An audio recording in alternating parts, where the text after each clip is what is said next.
two videos to react to today, lads. First one, we have Jordan Crowley speaking at the Cork rally, okay? So apparently this is a really riveting speech. Hopefully this one's going to be amazing. And then the next video we have after is talking about Shane Coleman and his flipping neck, okay? The flipping audacity of him to be talking about different things like GolfGate and people should be fined wearing masks indoors 5 years ago during the lockdowns. This one's going to be good. Like, comment, subscribe. Let me know your thoughts. Let's hear it. How's it going, everyone? My name's Jordan Crowley and I'm from the National Party here in Cork. Well, I start off by saying thank you all for coming out and standing here with us today. And not just for the beer either, and not just for this movement, but for something deeper, something older, something nearly buried. You didn't come today to be entertained. You didn't come to wave a sign or shout at the sky. You came because you know something in this country is dying. Not all at once, not with a bang, but system by system, voice by voice, lie by lie. They tell us everything's fine, that the economy is growing, that all the diversity is enriching, that we should be grateful to live in this modern Ireland. But look around and ask yourself, is this the type of functional nation we want to live in? A nation where your child is priced out of all in a home in the town they grew up in. A nation where your wage doesn't cover your rent, where your people are told to sit down and shut up while the government hands over your future to strangers. And they expect you to accept it, to watch it all disappear and say nothing. I like this. So he's talking about the changing Ireland, you know how it's just, going to shite, basically, make Ireland great again, hats here, that kind of thing, okay? Now, I don't really listen too much to the National Party because I'm not, the biggest believer of parties in general. But, obviously, there's going to have to be a party that, takes over government when the flipping Fianna Fáil, Fine Gael, Sinn Féin are kicked out of power, basically. So, I understand parties. I'd be more voting for people, individuals, but it's good. It's good to see them fighting back against the message.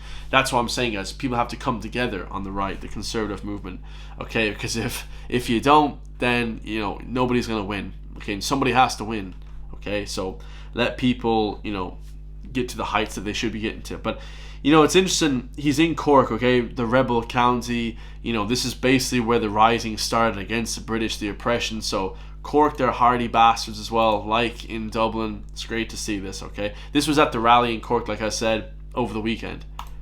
But here's what they didn't count on. We're still fucking here! The ones who remember how it's supposed to be.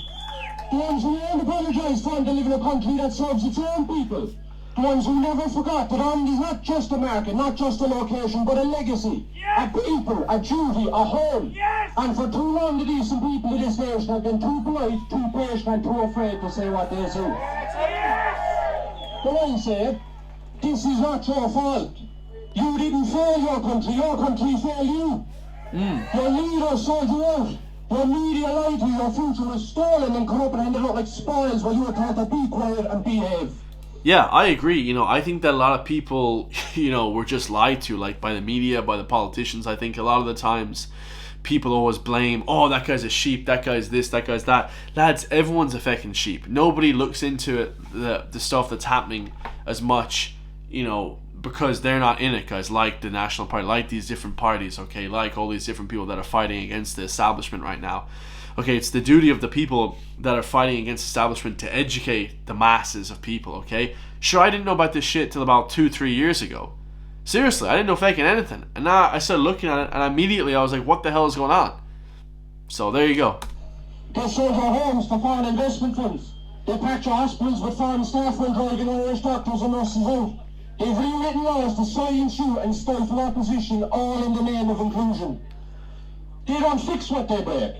They bury it, and then they bury you, under slogans, under shame, under numbers and names that don't mean anything anymore. Oh yeah. I know they want you to believe that nothing can be done, that it's too late, that Ireland has to be shared with the world until there's nothing Irish left in it. Here, here. But that is a lie. It's always been a lie, and the people in this crowd and the people watching from home know it. They are afraid, not of any of us, but of what we represent. Memory, conviction, the refusal to surrender. They needed us fragmented, they needed us ashamed, they needed us to believe we were alone so they could rule over us without any resistance. But we are not alone and we are not going anywhere. Yeah. Hell yeah. Hell yeah. This gets you fucking fired up, guys, to work out. Hold on a second. So he said, represent the memory, conviction, refusal to surrender. Okay, they could rule over us. They believe that they could rule over us without any resistance. But we're not alone and we're not going anywhere. Yeah, that's fire. That's class. Come on. And today I want every man and woman listening to understand this. You do not need permission to stand up. You do not need to be an expert. You do not need to wait for the media to say it's okay. You just need to remember who you are and decide you had enough. That's it.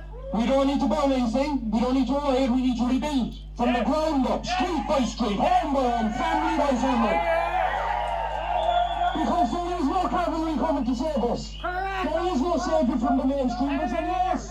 The forgotten people in this country. Yes. The working men. The men are pushed to the side to you who see no future here. The grandparents looking out the window of the country, they don't recognise anymore. We are what remains. And what remains is more than enough to start again.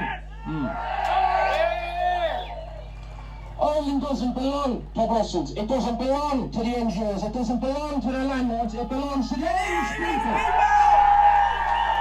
Yeah, the NGOs, like, holy hell. It doesn't belong to Brussels. Like, he means it doesn't belong to fucking the EU. It feels like if Ireland voted 100% against something or for something, EU would come in, Big Daddy EU would come in and just flip and slap us down. Oh no, you're not allowed to do that. Under whose authority are we not allowed to do something? The Irish people, the Irish country should have no fucking obligations to do anything that we don't want to do. That is complete bullshit. I've had enough with that, guys. You're not being forced or coerced into doing anything that you ever want to do in life. Okay? That's evil. And the NGOs make it worse. The landlords, interesting one. Yeah, that's an interesting one. It always has and it always will. So that we all need to stand up and defend it. So for those out there who would spit on the sacrifice of our ancestors, who have betrayed our legacy, let them hear us now. This is our land. This is our home. This is our future. Our hopes, our dreams, our ancestors, our legacy. This is our Ireland. And it always will be. Yeah. From now until the end of time, so long as the wind blows over our fields and the rivers flow from our mountaintops, so long as there's a single blade of fucking grass left on this island, and a single Irishman living, and to stand up and defend it, they will never win. Hell yeah. That's fire. That get you fired up. Anyway, guys, so yeah, that's Jordan Crowley addressing the crowd at the recent Cork protest on Saturday the 7th. So yeah, very, very interesting, guys. It's completely crazy to think that the country should be ruled over by just people that don't have the interests of our own people, the Irish people in that in mind. So it's good to see that. Next video we have, guys, is this one. This is scandalous. This is ridiculous. I actually never heard about any of this stuff. This is, like I said, 4 years ago. But he's back again, guys. Okay, he's back again. His name is Shane Coleman, okay, from News Talk. And like I said, guys, News Talk is propaganda. It's bought and paid for. News Talk is the same as RTE, Joe.ie, Virgin Media, Irish Times, Irish Independent. These are all government mouthpieces. You shouldn't listen to any of these newspapers. And if you do read them and if you do watch them, just take it with a grain of salt, guys. I don't really believe anything that they tell us. They flip and create the news. They don't make the news, okay, or report the news. They just create the news. It's bullshit. So this is the Irish Inquiry here. It said the public were outraged at being locked down while official Ireland partied, and quite rightly. Remember, parents couldn't even buy shoes or clothes for their children at one point. Never mind send them to school. People couldn't visit relatives in nursing homes and family members in hospital. People that died, okay?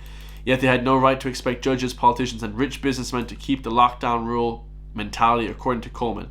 Now, what he's talking about is GolfGate, which we're going to talk about after this. I only found out about this about an hour ago. Okay, this shit was ridiculous. So while everyone was locked down in Ireland, okay, all the big politicians and all these big people held a big golf party in my home county, Galway. I love to see that, guys. Everyone else, the regular people like myself, I was in the house for fucking 8 weeks. I remember being in the lockdowns. I was in Galway, in my house, for fucking 8 weeks. I was in the flipping the county for 2 years. I didn't leave the country for 2 years, guys. You know, bullshit. That was complete facade. It was bullshit. Never again. Never again. Okay? Never again were we conned. And everybody is awoken to what the hell's going on. But while we were all locked down, all the big fat rich cats were all partying in fucking Clifton, I believe. So we're going to talk about that in a second. But yeah, in Clifton. So wait till I talk about that. So it says here, people were fined for not wearing masks indoors. Okay, News Talk are every bit pro-government as RT, one big club. You're not in on it, of course. You know, of course we're not in the club. None of us are in the club, guys. You know, only the rich fat cats are in the club.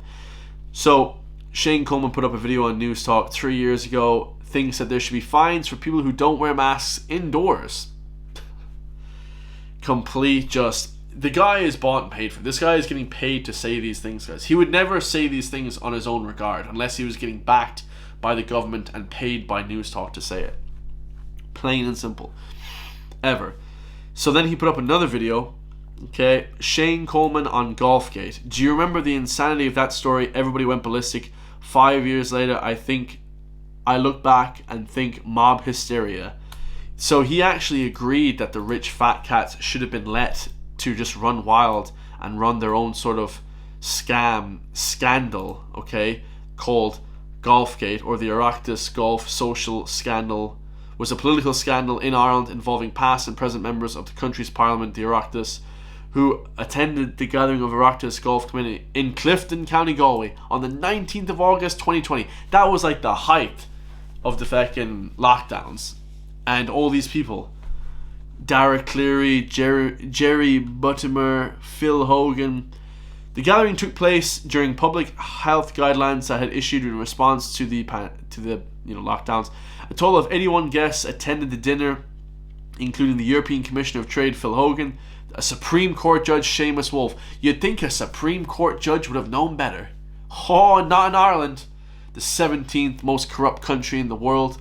I believe that Ireland is more corrupt than Somalia. Somalia actually lacking a government. So we're more corrupt than a place that doesn't even have a government. How insane. Okay, the scandal resulted in resignation of Hogan, the Minister for Agriculture, Food and Marine, the Deputy Leader of Fianna Fáil, Dara Cleary, and the Les Caincorla of Shanad Aaron, I can barely read this shit, guys. Jerry Buttimer. Okay, it also resulted in calls for, it's just so small, sorry. It's also resulted in the calls for a number of other resignations, and the affair was seen to have shaken public confidence in the coalition government. 4 people were prosecuted for their roles in organising the event. The court acquitted them of all charges, saying that the event had been organised within the rules and with due care to public health.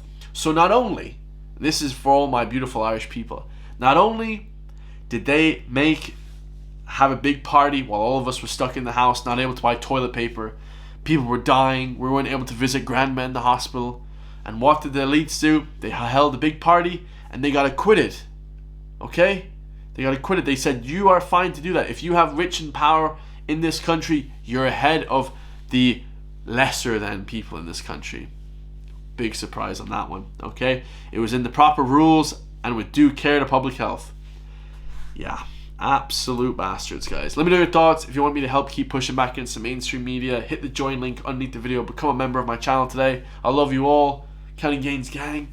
Don't listen to the bullshit that the mainstream media pushes on the people. And I'll see you in the next one, guys. Peace.